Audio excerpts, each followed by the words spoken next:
And the interaction. beauty of the live is it's forgiven, especially when you make, you know, some mistakes. It's forgiven, and most of the time you can forgive yourself too, because okay, Yeah, it's live, and if people take it, they fun with it, then it can flow, it can go.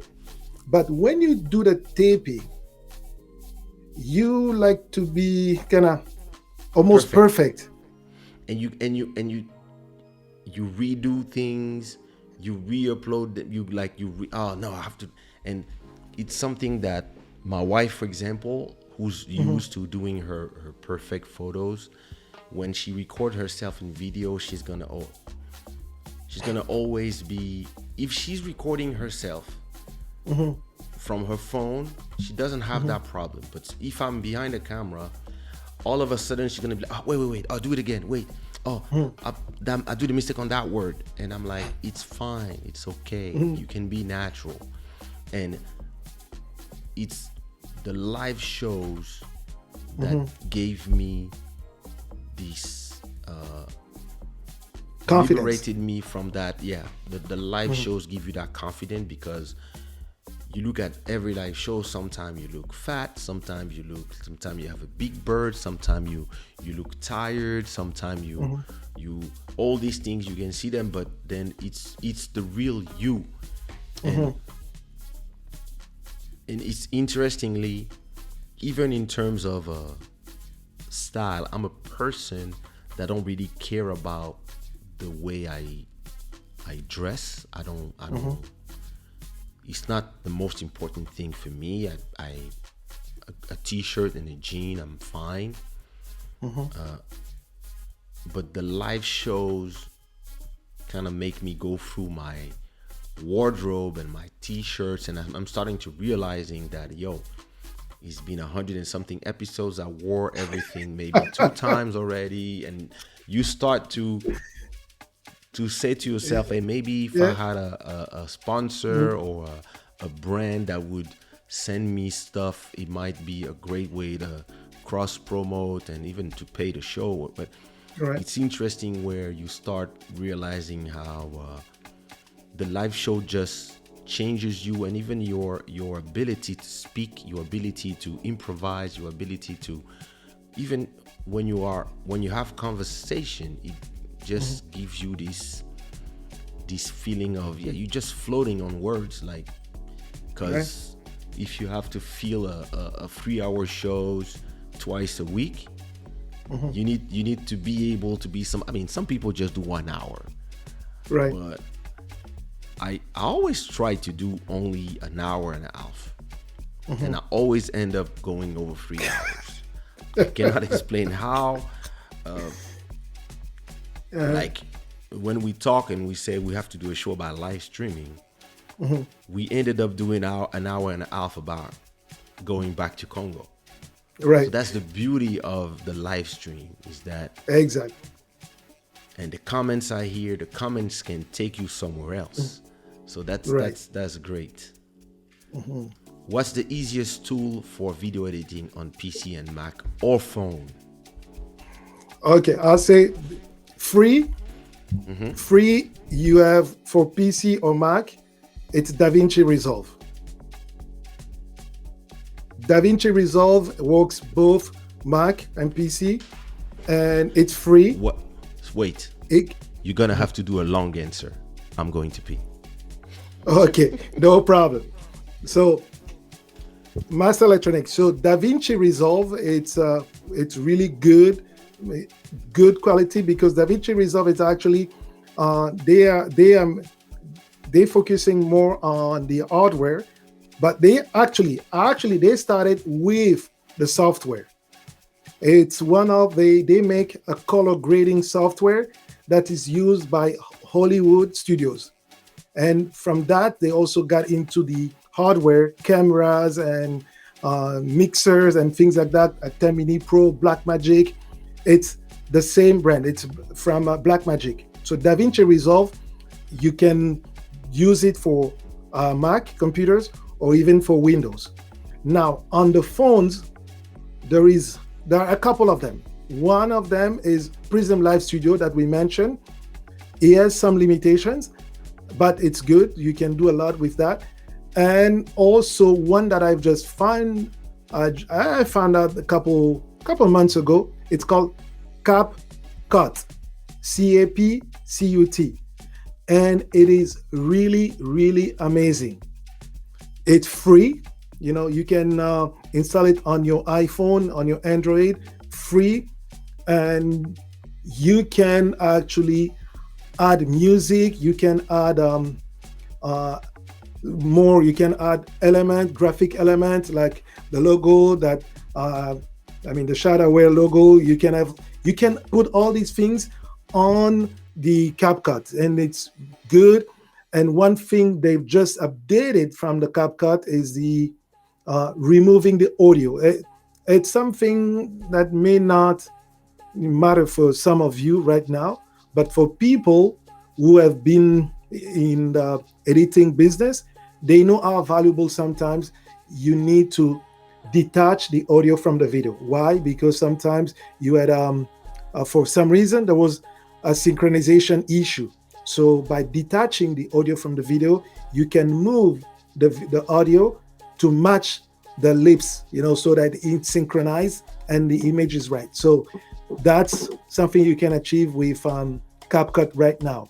There are more. Which one that I can think of? Um, okay, so I'm free from work for almost 3 months, thinking about to share my electronics engineering knowledge on YouTube. Oh yes, definitely you can do that, and I really encourage you to do it. Okay, I really encourage you to do it. Just be yourself, and probably one of the way is start by doing a live, and you let us know when you're available. We can jump on the screen with you using Melon app or Ecamm or whatever platform you're going to use for the live. We can come and discuss with you, ask you questions, and talk about what you're passionate about, because it's one of the, how I call it, one of the topic that you can get. And the content, like I said it most of the time on my channel, it's usually around three things: inspiring the people, informing, and demonstrating what you do. For example, when Kaysha does the recording, that's another way to demonstrate his skills in terms of recording, mixing, and putting his voice. That's a demonstration part. So the conversation we usually have here on Shada Gang, Shada Club Shada, it's really the one where we try to inspire people through the experiences of himself or his guests. So it's a way to inspire people. And you, as a content creator, Master Electronic, if you decide to do that, then you can rotate, always keep that in mind when you're creating your content and say, what am I going to do today? Am I going to inspire people? Am I going to inform them? Am I going to demonstrate what I know? So those key things are the ingredients for a good content. So yeah, Nadia, yes, you're right. It's annoying when the sound is delayed from the image. Sometimes we cannot avoid it. It's really technical things. It could be a connection. It could be the equipment that you're using, one is using. And because of that, sometimes the delay may appear. And there are many, many reasons that the image and the audio can be out of sync. I hope that I answer your questions. And sometimes it's, I think it was Bodhisattva's live. You were there. Okay. Monday. Were you there, right? Yes, with the OBS, yeah. And he had it was the music that was just click, not working. Yeah. And like I told him, turn everything off and turn it on again. Sometimes right. This is the answer. Mm-hmm. But it's a nightmare because sometimes you are looking for the answer and it's not there. And yeah.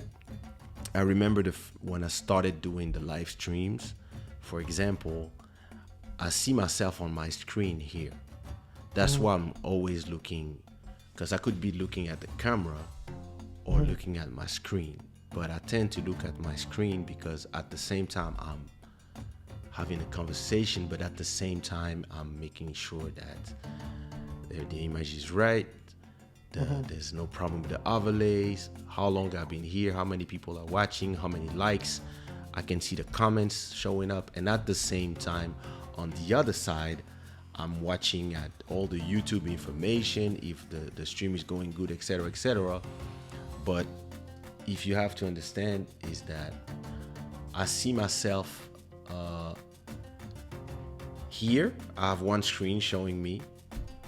Here I have one screen showing me the me and the guest and what you guys are seeing, but there's a slight delay in what I see.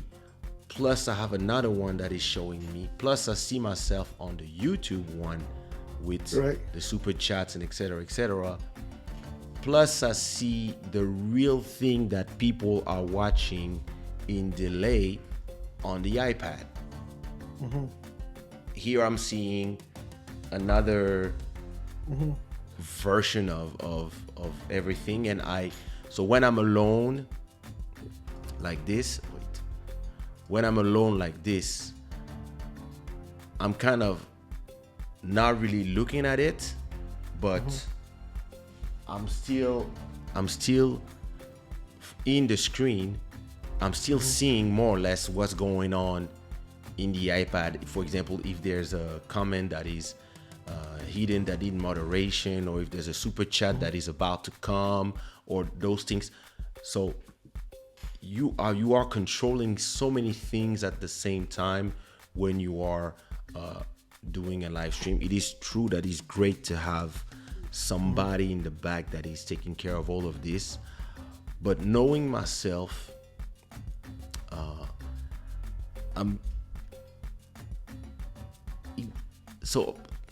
somebody told me stop taking yourself as an example, because you are different.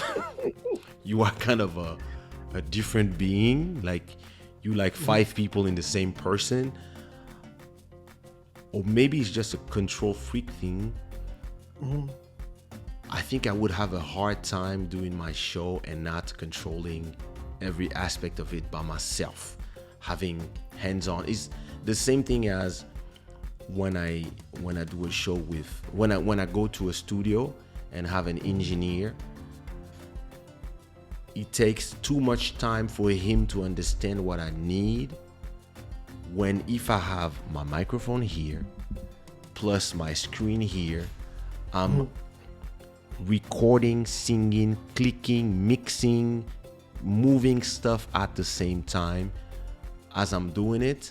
And so the things you see me do, as you were saying, on when I'm recording live, I do them so fast when I'm alone. If I have even the best engineers who understand what you want and how, it's gonna take me 3 or 4 times more time, just because they have to understand what I want, put the things how I want, and then I have to now go back here. That and if I'm doing by myself, it's like click click click click click click click click click click, and people see me doing it in real time, and they're like, wait a minute.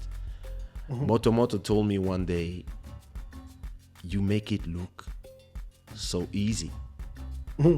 And I was telling him, for me, it kind of is.